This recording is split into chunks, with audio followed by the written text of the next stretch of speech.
NDA में बगावत क्यों हो रही है भाई? राकेश त्रिपाठी थोड़ी देर पहले संजय निषाद न्यूज 24 पर थे, उन्होंने क्या क्या कहा मैंने बता दिया आपको। आप कहें तो सुनवा भी दूं, अभी जब लाइव जुड़ेंगे तो सुनवा दूंगा लाइव। वो कह रहे हैं गरीबों के घर पर बुलडोजर चलाएंगे तो वोट कैसे मिलेगा? आपके अधिकारी यूपी सरकार में जो काम कर रहे हैं वो अभी भी अंदर से हाथी और साइकिल के हैं। राकेश त्रिपाठी तो बालक जी, इसको बगावत कैसे कहा जा सकता है मैं समझ नहीं पाया। हाँ, उनकी नाराजगी किन्हीं बातों को लेकर के हो सकती है। यह हो सकता है कि सरकार में कहीं किसी कार्यशैली से, किसी अधिकारी से, किसी प्रशासनिक कर्मचारी से उनकी नाराजगी हो सकती है और यह स्वाभाविक है इसका होना। यह कोई डिक्टेटरशिप पे थोड़ा चल रहे हैं, हम डेमोक्रेसी में हैं। कोई बातें अच्छी लग सकती है, कोई बात खराब लग सकती है। यह बात अच्छा होता कि उचित फोरम पर कही जाती, लेकिन यह लोकतंत्र है। संजय निषाद अपनी पार्टी के अपने राष्ट्रीय अध्यक्ष हैं और उनको अपनी बातें कहने का अख्तियार है, उनका अपना अधिकार है। लेकिन इस बात से बगावत कहीं नहीं होती है। उत्तर प्रदेश में योगी आदित्यनाथ जी के नेतृत्व पर कोई सवाल नहीं खड़े किए हैं, भारतीय जनता पार्टी के साथ संबंधों पर कोई सवाल नहीं खड़े किए हैं, केंद्रीय नेतृत्व को लेकर के किसी प्रकार का कोई सवाल नहीं खड़ा किया है, भारत सरकार को लेकर के किसी प्रकार का कोई सवाल नहीं खड़ा किया है। हां, कुछ प्रशासनिक कर्मचारियों की कार्यशैली को लेकर के तो भारतीय जनता पार्टी के भीतर से भी कहा जाता है कि कोई प्रशासनिक कर्मचारी अगर ठीक काम नहीं कर रहा है तो उसकी शिकायत होती है, उचित फोरम पर कही जाती है। संजय निषाद एक पार्टी के अध्यक्ष हैं, आपने माइक लगाया, आपने कैमरा लगाया, उन्होंने बयान दे दिया। इसमें बगावत जैसा शब्द कहां आ जाएगा? आप भी राकेश कैसी बात कर रहे हैं? आपने माइक और कैमरा लगाया, उन्होंने बयान दे दिया, कमाल कर रहे हैं। आप तो ऐसे कह रहे हैं जैसे मीडिया ने उनके गले में उंगली डालकर, हाथ डालकर यह बयान निकलवाया है। अरे भाई, आप कहें तो सुनवा दूं आपको, 2-3 चैनलों पर वो बयान दे चुके हैं। संजय निषाद क्या कह रहे हैं फिर से सुन लीजिए। आपने कहा वो बगावत नहीं है। नहीं, मैं आपने कहा वो बगावत नहीं है, बयान को खारिज नहीं कर रहा हूं। आपने कहा वो बगावत नहीं है। बगावत कैसे नहीं है आप मुझे बताइए। अरे भाई, बुलडोजर, बिल्कुल आपकी सारी सभाओं में बुलडोजर दिखाया गया चुनाव में, सिर्फ इसमें नहीं, पिछले चुनाव में भी उसी बुलडोजर पर सवाल खड़े कर रहे हैं संजय निषाद, आप ही के सहयोगी। आप कहें तो सुनवा देता हूं। अच्छा, 1 सेकंड रुकिए, 1 मिनट रुकिए, 1 मिनट रुकिए, जरा प्ले करिए संजय निषाद ने थोड़ी देर पहले न्यूज 24 पर क्या कहा, सुनिए। हमने कहा कि कुछ अधिकारी ऐसे हैं कि जो अंदर से हाथी साइकिल पंजा का सोच रखते हैं, उनके विचारों को समर्थन करते हैं और बल के साथ समय आने पर वो आस्तीन के सांप जैसे दस देते हैं। जैसे जौनपुर में एक जो है महिला ने एक प्रधान के खिलाफ आवेदन दिया कि गलत भ्रष्टाचार है, उस पर जांच लिखवा दिया। प्रधान ने उस महिला के खिलाफ जांच लिखवा के उसका घर गिरवा दिया। उस प्रधान खुद ही 2 एकड़ कब्जा किया हुआ है। मैंने पत्र लिखा डीएम से कहते रहा। तो अगर गरीब आदमी जो 90 साल से जो जमीन पर है और कानून का फायदा, कानून को लेकर कोई आदमी जाके बुलडोजर चला रहा है उस गरीब महिला के घर पर, तो इसका मतलब बुलडोजर तो बदमाशों के लिए बना, अपराधी के लिए बना था, बड़े बड़े जो तो माफिया थे उनके लिए बना था। गरीब आदमी की गलती हो सकती है, कागज नहीं सही करा सकता है। तो क्या अभी हमारे पास आया, मैं फोन किया, तुरंत चला दिया। आज वो कार्यकर्ता रो रहा, झंडे भी लगे थे निषाद पार्टी के।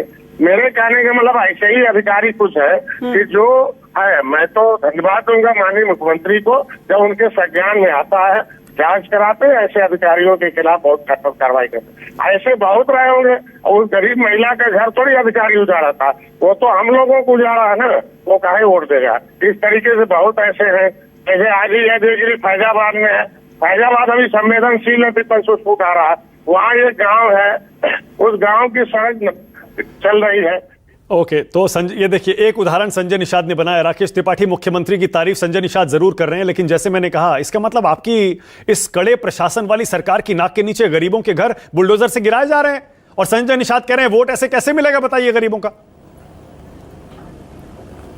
नहीं, बिल्कुल नहीं, इसको जनरलाइज नहीं किया जा सकता है। कहीं कोई घटना हुई है तो निश्चित तौर पर उस घटना का संज्ञान भी लेते हैं और ऐसे अधिकारियों के खिलाफ निश्चित तौर पर कार्रवाई भी करते हैं। देखिए मानक जी, एक बहुत गंभीर बात कर रहा हूं और ये उसकी उतनी गंभीरता से इसको समझा जाना चाहिए। देखिए, उत्तर प्रदेश की राजनीति में केवल अपराधियों का ही राजनीतिकरण नहीं किया गया था, बल्कि समाजवादी पार्टी और बहुजन समाज पार्टी की सरकारों ने उत्तर प्रदेश में ब्यूरोक्रेसी का, अफसरशाही का भी राजनीतिकरण करने का काम किया है। कैसे जाति के आधार पर, क्षेत्र के आधार पर, पैसे के आधार पर इन्होंने पोस्टिंग देने का एक प्रचलन प्रारंभ किया, अपनी जाति और क्षेत्र के लोगों की भर्तियां करने प्रारंभ किया। हमने देखा है कि कैसे उत्तर प्रदेश में, चाहे उत्तर प्रदेश सेवा आयोग हो, लोक सेवा आयोग हो, या उत्तर प्रदेश अधीनस्थ सेवा आयोग हो, कैसे उनके अध्यक्ष जाति के आधार पर बने और वो बर्खास्त किए गए। राकेश, आप विपक्ष में नहीं हैं, आप उत्तर प्रदेश और केंद्र दोनों में सत्ता में हैं। ब्यूरोक्रेसी का राजनीतिकरण किसने किया? कितने साल हो गए आपको उत्तर प्रदेश में सरकार चलाते हुए? अगर ये जो ब्यूरोक्रेट अफसर बाबू हैं ये किसी और पार्टी के लिए काम कर रहे थे अंदर ही अंदर, तो आपकी नाकामी है। आप क्या कर रहे थे, आपको पता ही नहीं चला कि आपकी नाक के नीचे आपके अफसर हाथी के मानक जी, और साइकिल के हैं और उनका एजेंडा चला रहे हैं, आपको पता भी नहीं चला? ऐसा कैसे हो सकता है?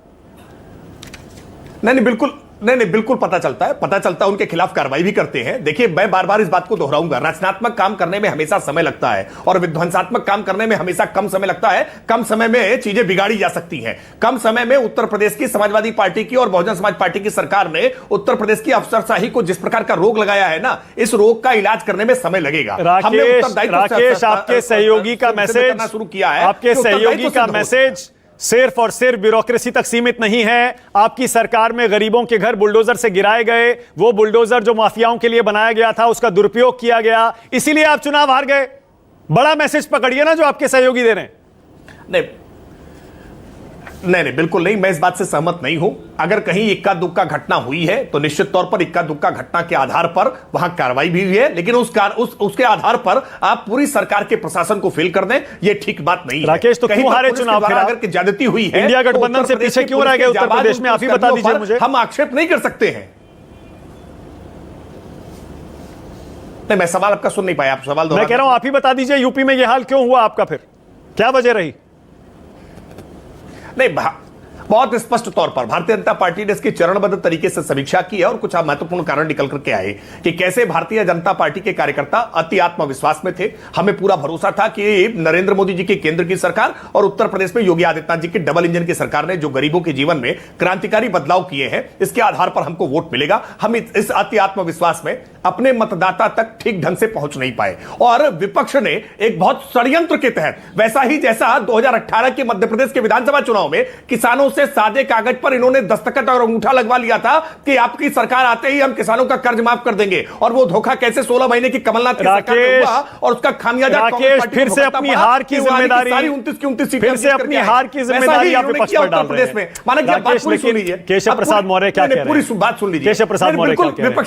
मौर्य जी कह रहे हैं संगठन सरकार से बड़ा होता है, तो उनको संगठन क्यों कह रहे हैं? बताइए क्या मैसेज है उनका? शाश्वत सत्य है, ये तो शाश्वत सत्य है। नहीं, ये शाश्वत सत्य है क्या? इस बात से सुनील साजन सहमत नहीं है क्या? अरे उनका मैसेज भी तो पकड़िए। कार्यकर्ता है वो, सरकार वो ये कहना चाह रहे हैं संगठन की नहीं चली चुनाव में, होती तो वापस संगठन की यूपी में नहीं चल रही, सरकार की चल रही है और इसीलिए हार गए चुनाव। नहीं, ये बिल्कुल गलत है, ये बिल्कुल गलत है। अगर इस तरह का कोई बयान दिया जाता तो निश्चित तौर पर आप इस बयान पर की आलोचना कर सकते थे, मजम्मत की जा सकती थी। हम इसकी मजम्मत करते। उन्होंने स्पष्ट तौर पर एक शाश्वत सत्य कहा है कि संगठन सरकार से ऊपर होता है, संगठन से ही सरकार बनती है, इसलिए संगठन सर्वोपरि है। इसमें कहीं कोई एब्बट की बात नहीं। वो कार्यकर्ताओं को संबोधित कर रहे हैं, इसलिए उन्होंने संगठन की महत्ता